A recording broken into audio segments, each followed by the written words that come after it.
सारा देश जड़े राजनेता वरिष्ठ राजनेता जो देहांत होची निश्चित भाव जेहेतु से राज्यर नेता थे ओडिशा जन्मग्रहण करते निश्चित भाव ओडिशा तो बड़ क्षति ओडिशा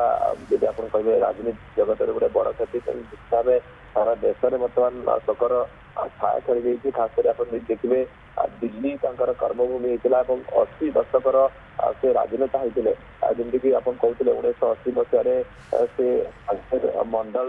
सभापति होते भारतीय जनता पार्टी 80 दशक से राजनेता होते परवर्ती पर्यायर से दिल्ली आसते दिल्ली देखिए गोटे स्वतंत्र छाप से छाड़ी राजधानी दिल्ली में आप देखुए राष्ट्रीय राजधानी दिल्ली में बर्तमान 16 जगन्नाथ मंदिर प्रतिष्ठा होती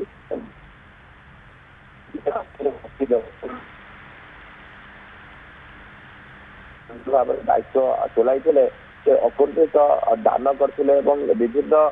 सेक्टर किभली भाव से जगन्नाथ मंदिर गुड़िकर प्रतिष्ठा ट्रस्ट गठन कर जगन्नाथ संस्कृति को किभली राष्ट्रीय राजधानी में प्रचार प्रसार कर तार गोटे से जी आप कहे मुख्य दायित्व ग्रहण करते से समय खास कर देखिए 2000 मसीहा 99 कथा कहुए 90 पर जो ओडिया मैंने दिल्ली आसुले गोटे ओडिया परिचय सृष्टि करने गोटे बहुत बड़ अवदान रही जो आज देहांत होती राष्ट्रीय राजधानी से बर्तमान अच्छा जी पुत्र रही केन्द्र शिक्षा मंत्री धर्मेन्द्र प्रधान बासभवन में शेष निश्वास से त्याग कर देखिए सहित पूरा परिवार रही लगातार भाव में चिकित्सा कराला कमलाकांत एम्स से ट्रिटमेंट होते एम्स एक स्वतंत्र डाक्तरी दल ट्रिटमेंट करते विभिन्न समय हस्पिटालाइज होता लगातार भाव में पाखापाखि 2-3 स्वास्थ्यगत समस्या थिला विभिन्न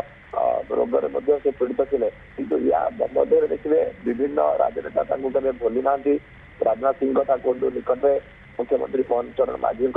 समस्या आसुले खास कर जो मैंने भी दिल्ली आसुले सहित साक्षात करते सहित आसी आलोचना करते नौते जो कथा आप कहते ओडिशा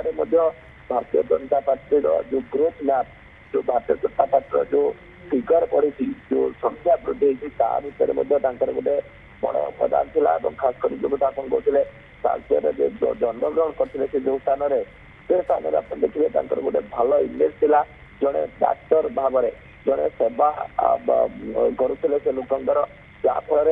से लोक द्वारा एक्सेप्ट होते जो से राजनीति को आसते लोक द्वारा एक्सेप्ट होते से पछक फेर ना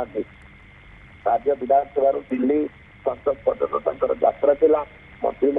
वाजपेयी सरकार से केन्द्र में कार्य कर निश्चित भाव जो अनेक छाप छाड़ी